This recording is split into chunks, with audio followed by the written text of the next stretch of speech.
All right. I'm not going to tell you that I already recorded this once and didn't hit record. I'm not going to tell you that. That would make me look bad. But hello. I kind of wanted to do a little video checking in with my drum setup for, October 12th, 2022. The past couple months I've changed a lot about my setup, my tuning, what I'm playing. I'm playing traditional grip, which is nuts, or learning it. And, my signal path, everything's changed. Pretty much drummer midlife crisis. But let's get to it. Let's talk about the setup. So the drums, Sonor Vintage Series, and an HHG Copper snare. This is all kind of like my favorite setup for the past couple months since we started all this changing. But it's a 12, 14, 20 Sonor Vintage Series, so it's the round over bearing edges, beechwood, beautiful drums, really sturdy. Surprisingly, you can tune them up pretty high, and we'll talk about that in a second. I always thought round over bearing edges wanted to be like low and warm, but I'll tell you what, these sound really, really nice. And the snare is a 14 by 5.5 copper seamless shell by HHG Drum Company here in Pennsylvania. Sam, shout out, he's a good dude, makes amazing drums. So the snare sings, the drums, we'll talk about tuning next. I put a story out on Instagram asking people like, what's your recommended jazz tunings? I'm not a jazz drummer. I really don't know about playing open tuning, so I was curious about what some people did. And shout out to the straight up, he's like an amazing guy, Mike Dawson, hit me back pretty quickly actually and said, hey, why don't you try this is a kind of a more modern jazz tuning. F2 if you got your tune bot out, F2 with the kick drum, C2 with the floor tom, and F3 with the high tom. And then the snare would be an A sharp, very high tunings, right? A sharp, A flat, G sharp, I'm sorry, depending on how you see the world. And I was like, well, this is pretty high, at least for the way I've been tuning for the last 20 years, it's pretty high. So everything's out of the kick drum. Let's talk about heads. They are coated Remo Ambassadors, top and bottom. I have them tuned. I found the note as close as I could, but I didn't want to have like any pitch bend going on with the bottom heads or top heads, pitched up or down. So they're tuned basically the same. On the kick drum, it might be a little bit looser on the front just to get a little more chugginess, but they're pretty much the same all the way around. So very open tuning. Again, F, C, and then F with the kick drum. So an octave between the high and the kick drum. And then, G sharp with the snare. There is on the kick drum, we'll talk about that for a second. There is nothing inside it. There is a little bit of felt on the batter side, pretty low, kind of right by the kick drum. So there's a little bit of felt going on. And I'm going to say that the secret sauce for the kick drum, or at least for me, both feel-wise and sound-wise, is this past summer I got to go to the Music City Drum Show, and it was great. Everyone should check it out. Go to a drum show, wherever it is. It's a good hang. But Scott from Tackle Percussion, and he's such a nice guy, just a good soul, got a good mind in design and very clever. Got his stick bag on the kit, which is really cool. It hooks underneath the hi-hat and latches down, because we all have like those stick holders that are like PVC pipes or these crazy weird metal things like clip-on clamps. They look ugly, they're awful. Get something classy. It's such a cool design. Anyway, they did a collaboration with Dragonfly Percussion, And the bass drum beater is called the Big Softy. It is like a big fluff. It's like a lamb's wool, but more like poofy. I don't know. It's great. And I'll never forget when I was buying it, he's like, now, this has no attack. And I'm like, oh, yeah. He's like, no, really, it has like no attack. I think he was like, there's like no attack. And it's true. Like, it's a very, I would compare it to like a Vader bomber, vintage bomber beater. Like, it's a big poof ball. But I think with a high tuned bass drum wide open, it takes away like that real like bouncy attackiness, and you really kind of get some of that low end brought back in.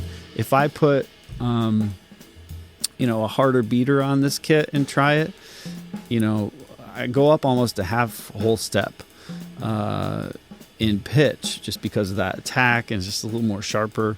So the Big Softy just kind of really lets that low end come back in without being super crazy. And I think with the head tuned pretty high on that kick, the attack is still there, and it sounds jazzy, it sounds vintagey. I don't want it to be like punching, knocking kids over and grandmas. You don't want to do that.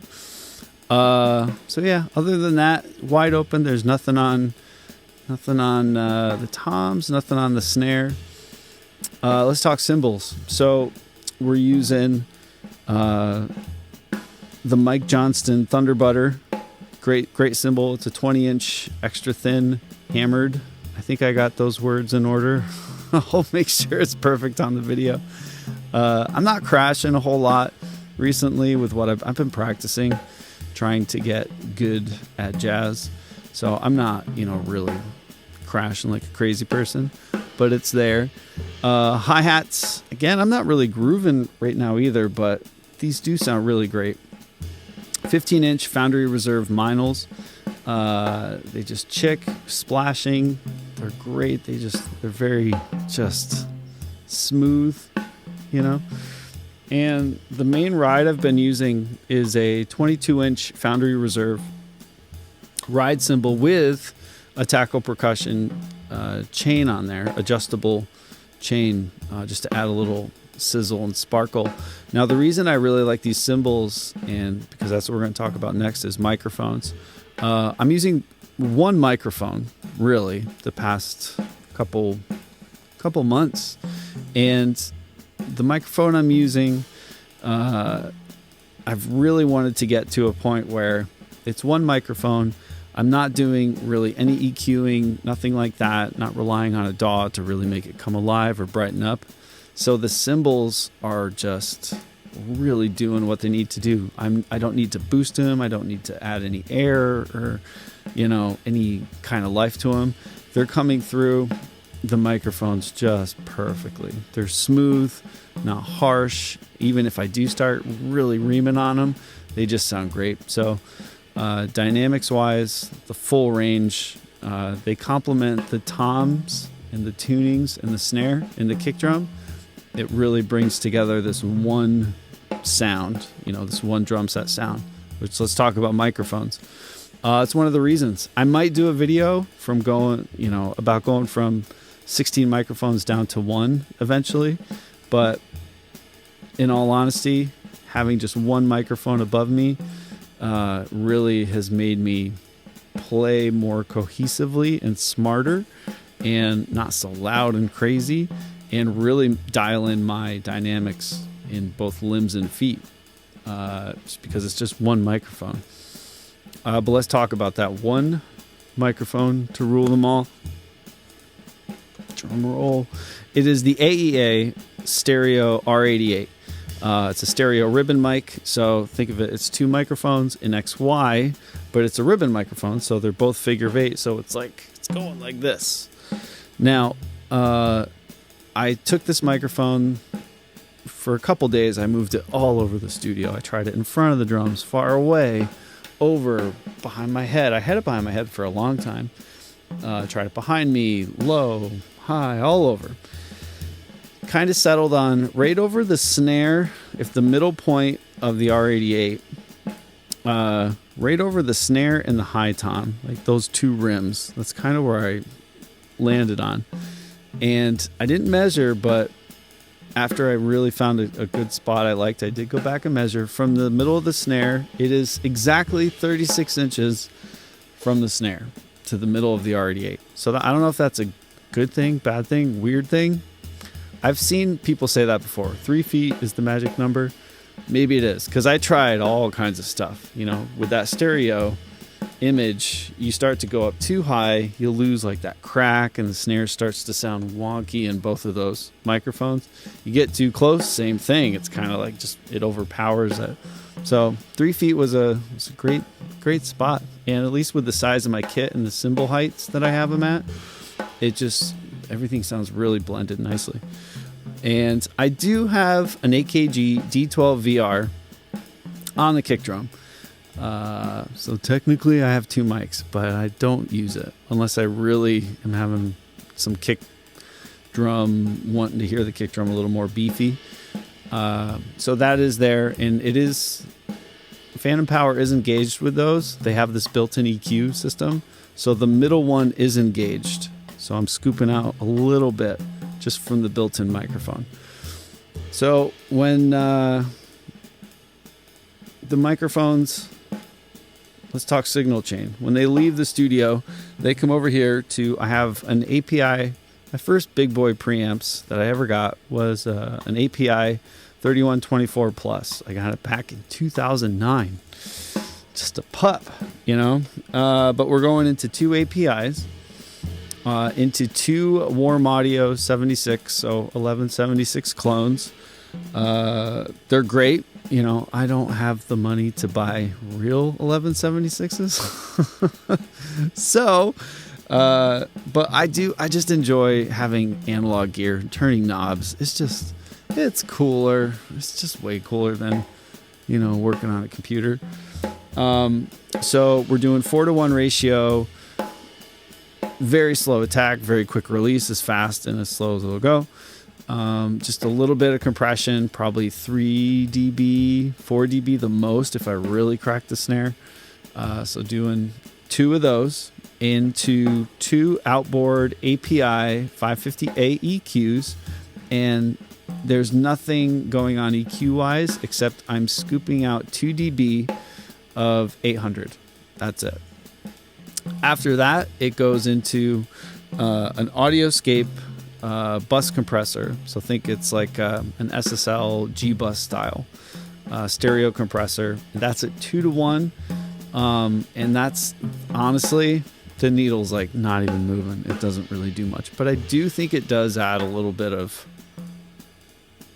glue, color, warmth. I'm going to use all the words that I hear engineers and producers use to sound smart. But when it's not on, when it's not engaged, it still sounds good. But when I engage it, I'm like, it's doing something, and I like it. But the needles, you know, I'm not doing really any compression. But it's a great piece of the path. So other than that, that's really it. So if you have questions, or you know, maybe I missed something and you're curious, let's talk sticks real quick. I actually switched. I've been playing Vader forever, but I've been using I used the Josh Freeze model, the H220, for literally the last probably, I don't know, 18 years. I ordered a bunch of sticks, trying different sizes, maple, hickory, all that stuff. And maple, holy crap. I don't know. I tried maple when they first started doing the sugar maple thing, probably 15, 20 years ago. And I didn't like them. I thought they were really weird. But I've been using the fusion sticks from Vader, the sugar maples. They're just a little lighter. They are a little brighter. I don't know. They just sound really nice on the cymbals in this tuning in that room. I don't know what it is, but I'm liking them. Other than that, that's a little stamp in time of me. So yeah, for those of you who don't know, if you've stuck around this long, I stream on Twitch for years I did like song requests and stuff, but don't do that anymore. Now I just practice. We talk drums, working on getting better. And yeah, we're at a drummer midlife crisis, but man, it's fun. It's like a Corvette of drumming. Like the bald old guy driving around in a Corvette, right? But we're learning jazz and trying to get better. So come say hi, and thank you for watching, and see you next time. Bye.